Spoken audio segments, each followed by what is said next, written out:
Assemblé en 1909 pour le duc espagnol de Medinaceli, le Twiga passa tour à tour sous pavillon britannique puis suédois, survivant à 2 guerres mondiales, avant de s'arrimer à la cour des Grimaldi en 1995. Et c'est la première fois que ce voilier de course fait d'acajou et d'orme rouge navigue dans les eaux américaines. Je pense que les relations, elles sont indélébiles, les relations entre Monaco et les États-Unis, parce qu'elles font partie de la famille déjà. Et puis, je pense qu'il y a d'énormes liens constants entre les États-Unis et Monaco, la famille princière, et même le yachting dans son ensemble. Ça veut dire qu'il y a derrière une passion énorme. En ce qui nous concerne, il y a un club, le Yacht Club de Monaco, qui supporte cette passion. Et on le voit bien à travers les équipages qui sont sur le bateau. Les gens vivent de la même passion. Et puis pour Viola, c'est la passion d'un armateur et de son équipage. C'est toujours un moment...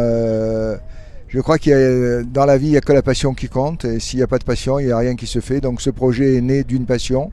Et on vit notre passion aujourd'hui, ici, tous ensemble.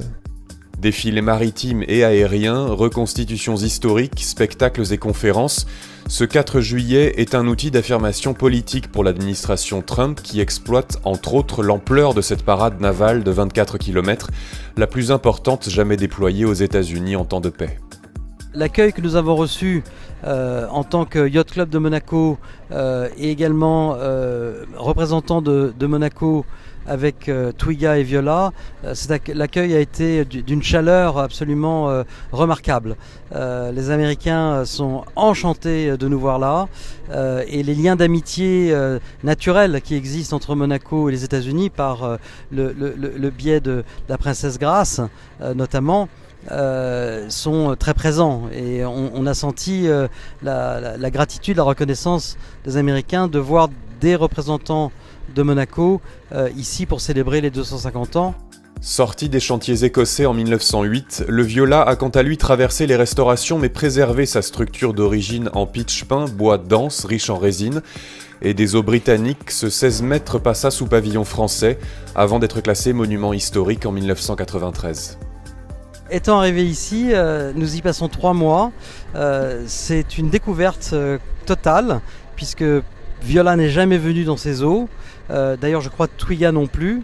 Et être ici à New York, bon, en plus pour les 250 ans de la déclaration d'indépendance, mais ensuite remonter la côte est des États-Unis, toute la Nouvelle-Angleterre, le Rhode Island, le Massachusetts, le Maine, et régater tous les circuits des régates classiques américaines, c'est une aventure extraordinaire, c'est une odyssée.